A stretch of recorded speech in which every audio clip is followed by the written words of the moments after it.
Lamasters, welcome ba sa content. So, hindi na ako masyadong mag-edit ngayon at anin ko lang kasi mamadali ko after kasi medyo yung due date na yung may date na hinahabol yung aking pag-i-edit, kailangan ko i-publish to. Kasi ito as a recording, kailangan ma-post ko itong itong video na to sa lalong maging panahon at hihabulin ko pa ito. So ngayon, papanoorin natin yung kung hindi nyo napanood yung meron kasi akong live na pinakita nun sa live session. Lagay ko na lang yung taas. So yun, mga stories. So panoorin natin ito yung galito kay Kaalaman. So ang papanood sa natin yung mga clips yung tungkol ito kay update ni Josh Mojica at parang na rin to. Parang away na naman to mga away na mga content creators, di ba? Parang parang si Kaalaman na siyang naging audience. Pero sige. Arcade niya rin ako at parang nakiki-showbiz din ako. Oo, isang na small content creator. So, yun, panoorin natin ito. Ito galing kay Sir Kaalaman. So, panoorin natin ito.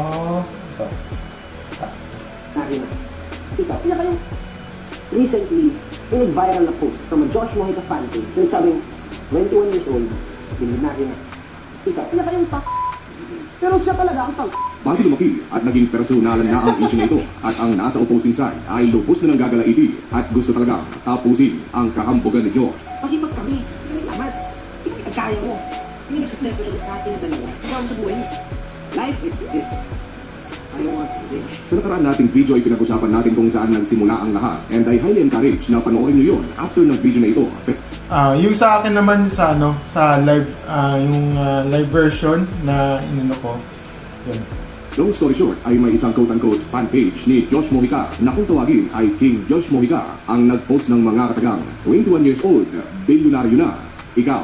Nag-viral ito ba di maraming tao ang nag-share, nag-react at nag-comment. Now, it's all fun and games dahil ano nga ba yun? Fan page lang naman na maaaring si Josh Dean ang nagmamay-ari. Come on guys, 2025 na ngayon at ang Facebook na rin mismo ang nag-e-encourage sa akin na gumawa ng secondary page or profile. Kaya ang claim ni Atty. Guanzon na may fan page ka pero ikaw din ang admin, trying hard.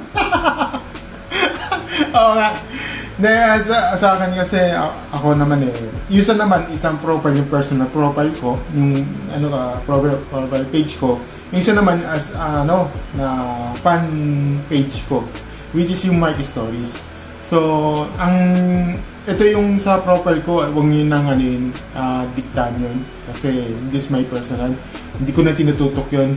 Okay? So ang tutok ko kasi ngayon is yung fan page yung Facebook page na Mike Stories. So yun.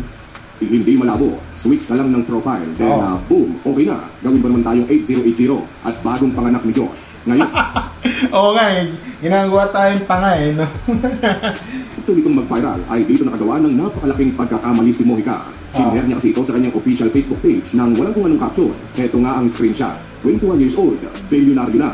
Ikaw, malinaw pa sa alas 4. After noon ay dito na pumasok ang dating Comelec Commissioner at may tira rin sa mundo ng politika. Sinabi niyang, akala ko ang youngest billionaire ay yung may-ari ng Mang Inasal. Ba't nagkitling itong si Kangkong? And the rest?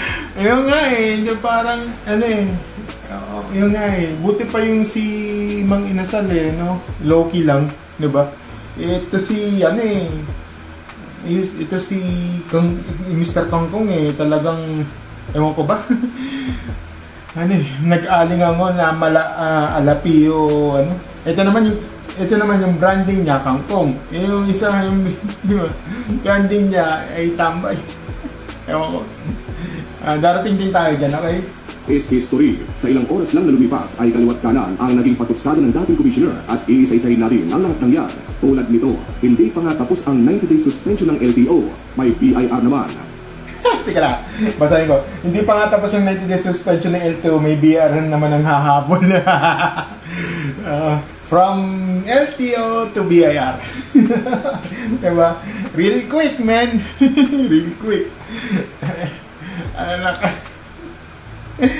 Ang dami namin. Ang dami. Magsama-sama kayo. Darating tayo dyan, okay? Kahahabol para ito bali sa kahambugan din na ginawa ni Josh kung saan naging kamote driver siya, nag-selfie habang nagmamaneho ng bagong bili at luxury na sasakyan. Ika pa ni Atty. Karamihan kasi sa mayabang na ganyan, front lang sa money laundering. Wag ako. Teka, money laundering. Oo, natalakay ko nung sa live yung about sa money laundering.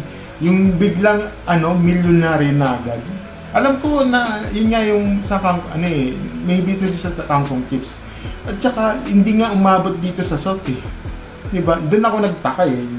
So ito sabi niya doon, malaw ko sino sa likod ng money laundering scheme na to, expose ko talaga. Yun, diba? Yun, na Circumstances na meron tayo ay malaki ang tsansa na si Josh Mojica ang pinaparinggan niya dito. Ngayon, ang kaliwat kanang bangayan na ito ay ginawan ng video ng napakaraming content creator. Kabilang na ako, and I wanna thank you buddy from the bottom of my heart for shoutout sa'yo, Sir Kalapan. Pwedeng paano, kasi mamadali ako. Sorry. Yan, thank you po. your precious time with me sa istorya na ito. And of course, may video na rin. Pero hindi ko i-anin ng buo. Siguro kukunin ko lang yung part na yun. Siguro yung mga bangayan lang sa Twitter, yun na yun. Okay na ako yun. The biggest ay, shoutout sa'yo, sir.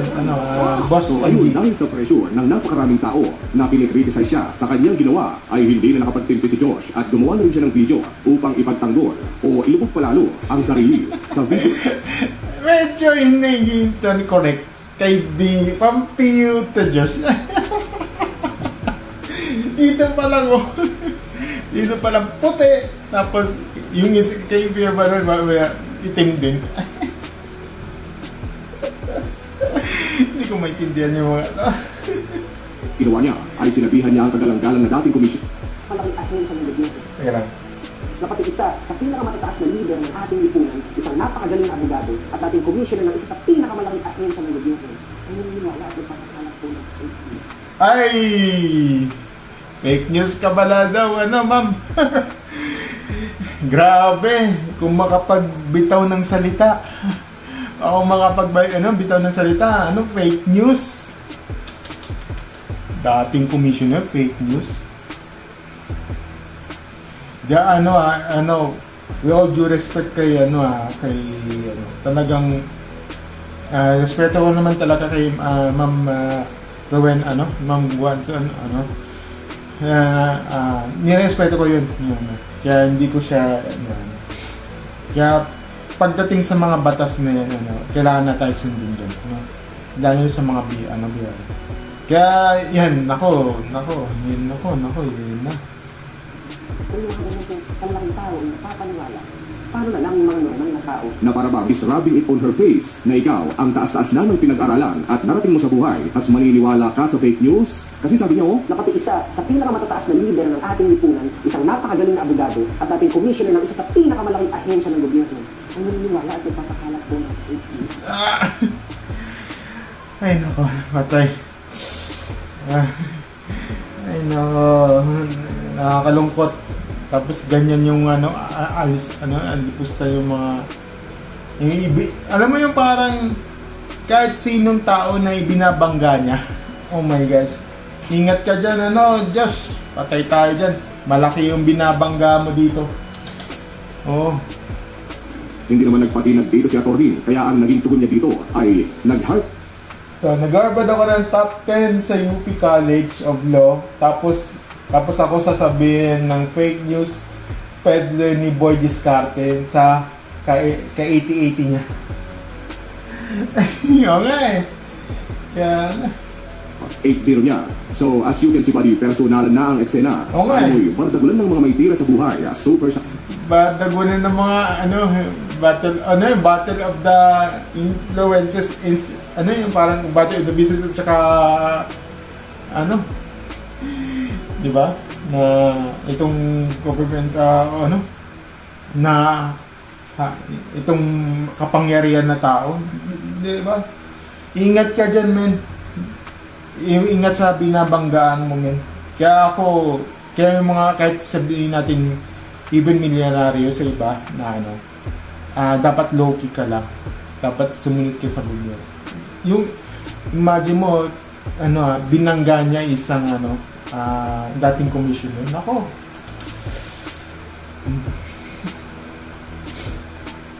Kahit nga rin ako, matatakot din ako eh. Hindi ba? Na, dati commissioner, kapangyarihan kaya yan. Tapos yan ang babanggain mo. Nako. I smell the, magiging TNT ka sa Dubai, ha? Para mala siyang gasa ka. Nako. And versus Super Saiyan Body. Ba't anong connect? Anong connect sa Dragon Ball sa aawayan nila? Hindi ko mag-get. Bakit? Sige, pero sige. Sige talaga. Sir, kalaman. Idol kita, men. Nakunik. Kaya naman, isa ka tunay na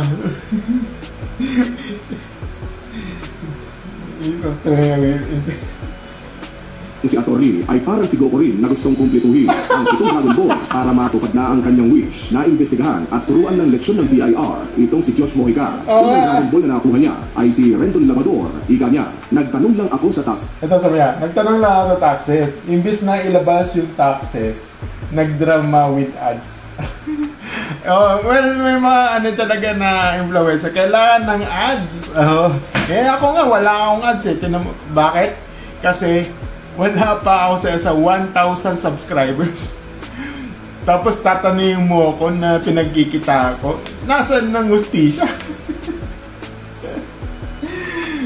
Ako, di naman 161 subscribers ako, tapos pinagkikitaan nyo. Naglolo ko nyo. Diba? Yung mga may magko-comment dyan. Ewan ko. Dahil sa may magaling pa mag-module sa Labrador. Okay. Mukhang Sige. Parang pero wag natin, parang, Ma'am Rowena, medyo ad populum ka dito. Oo. Ad populum fallacy to.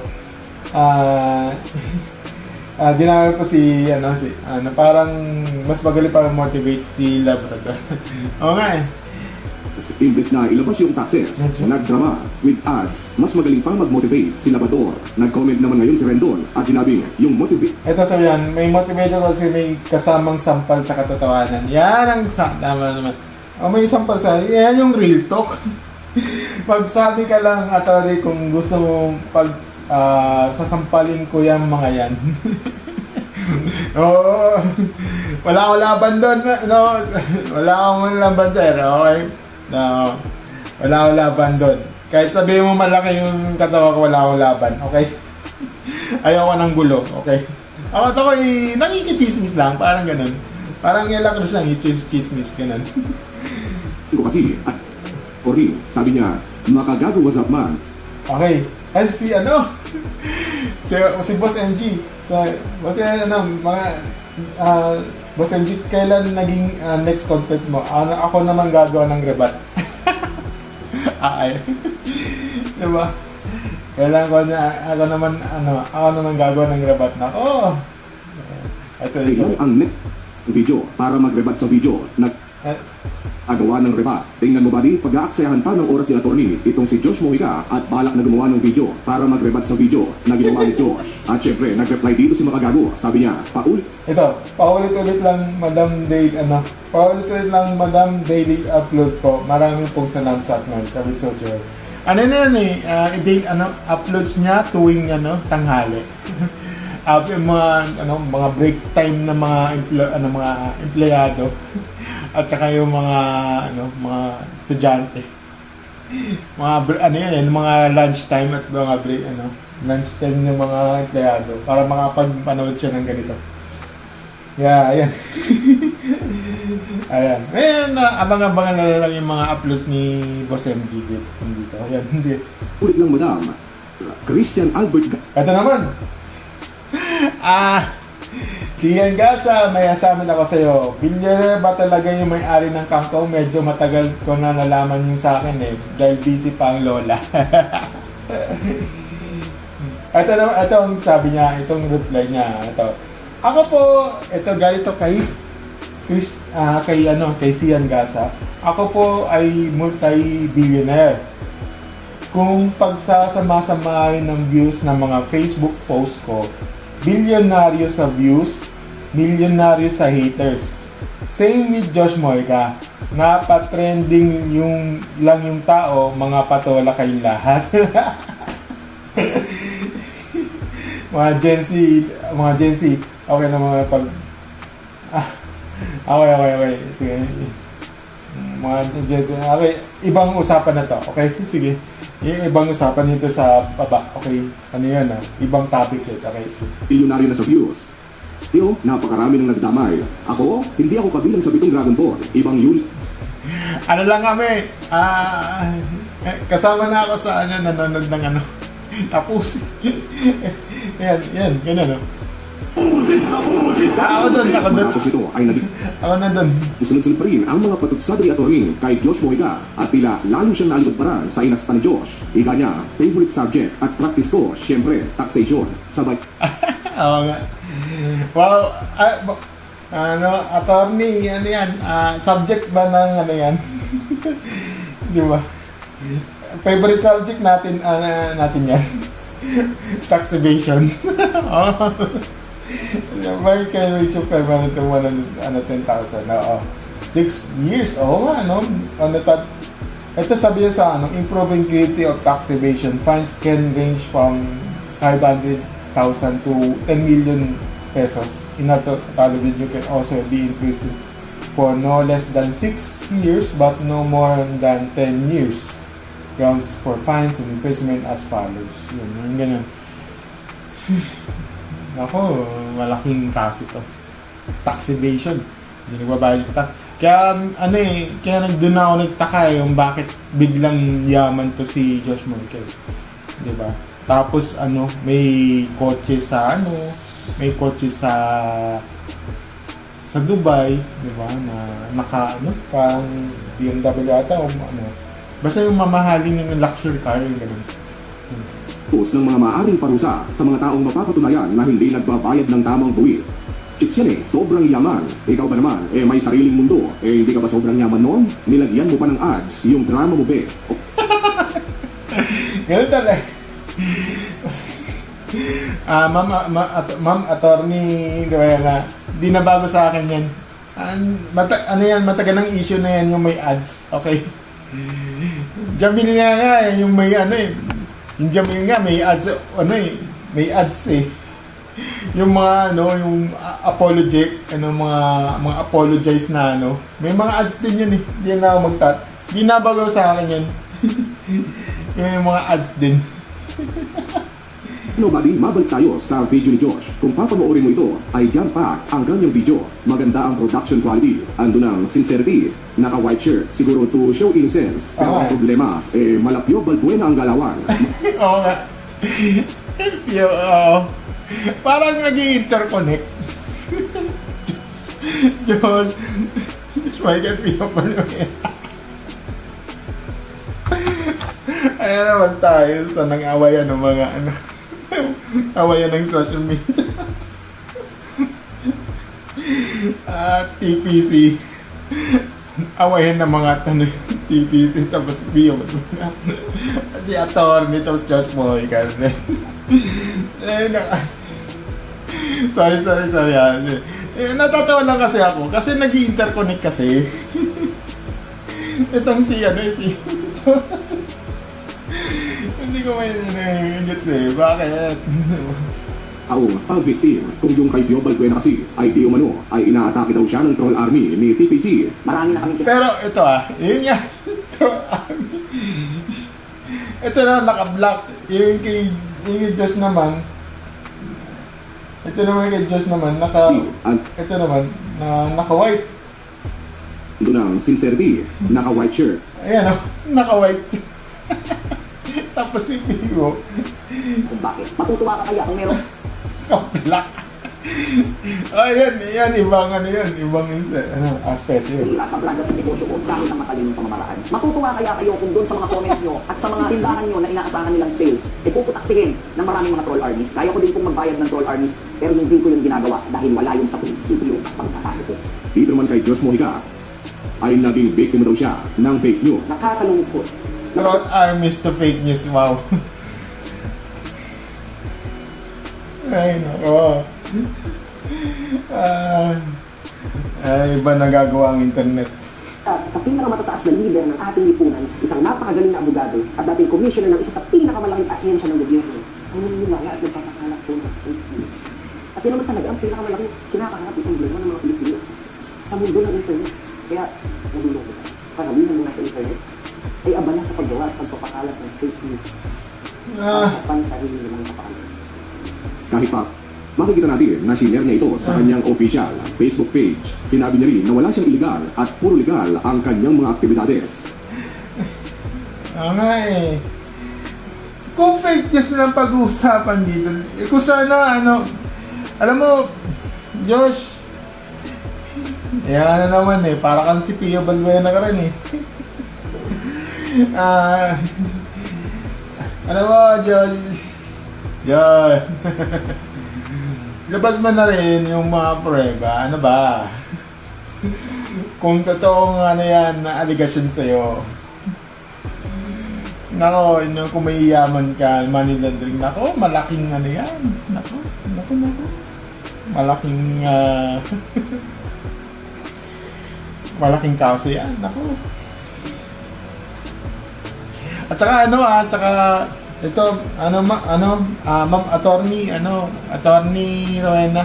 Pati rin, hindi lang si Josh Mojica, pati rin si Pio Balbuena kasi, man na rin, investigahan nyo rin din to.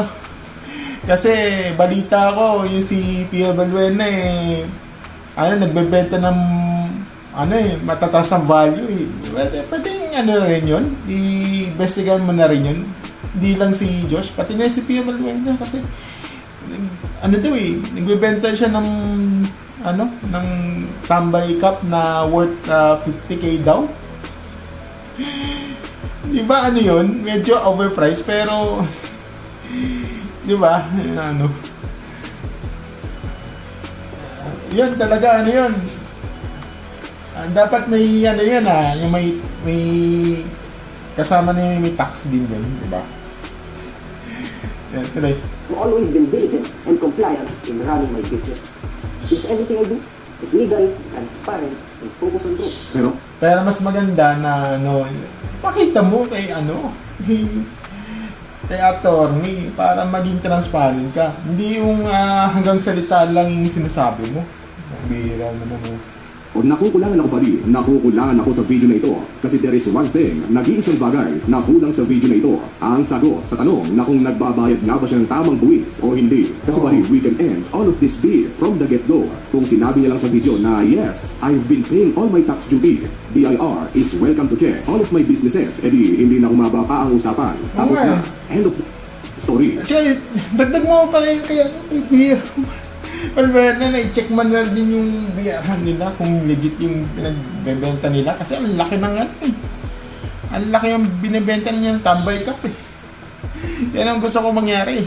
Pati rin yun At there is none, wala sa video, wala lang, napansin ko lang. At para sa mga taong magsasabi na utak ka lang ka, itong si Atty. Rowena Guanzon, ay dyan kayong lahat nagkakamali dahil sa ayaw man natin o sa gusto, ay obligasyon talaga ng kahit na sinong mamamayang Pilipino na magbayad ng tax. Nasa batas yan ng kahit anong bansa. At ang pinakapunto lang naman sa buong issue na ito, i-check lang naman kung bayad siya o hindi sa tax. Okay, yun lang.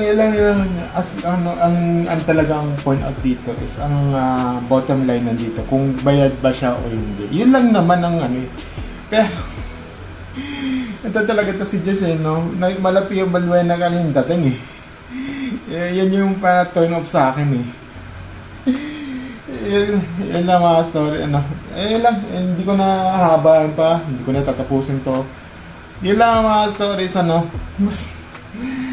At, ano, sa mga, ano dyan, yung mga millionaire, sa mga, hindi naman sa millionaire, yung mga successful na multi-millionaire, di ba? Make sure may documented yan, okay?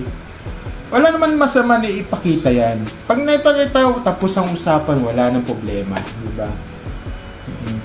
Pero yung naglabas ka, medyo off sa akin yun, yung parang pinagsabihan mo ba siya ng fake news? Doon ako na yung parang, ha? Ba't yung fake news? Doon pa lang medyo parang pinagsabihan mo siya ng fake news pala to si attorney, ganito ganyan. Ay nako. Basta, yun na lang mga stories yun lang masasabi ko. At wala na akong i-edit pa dito kasi mamadali ako. Thank you, shoutout pala sa usual thing na lang yun. Thank you, alam niyo na kung sino yung shoutouts ko. Thank you and have a great never-ending stories. Bye!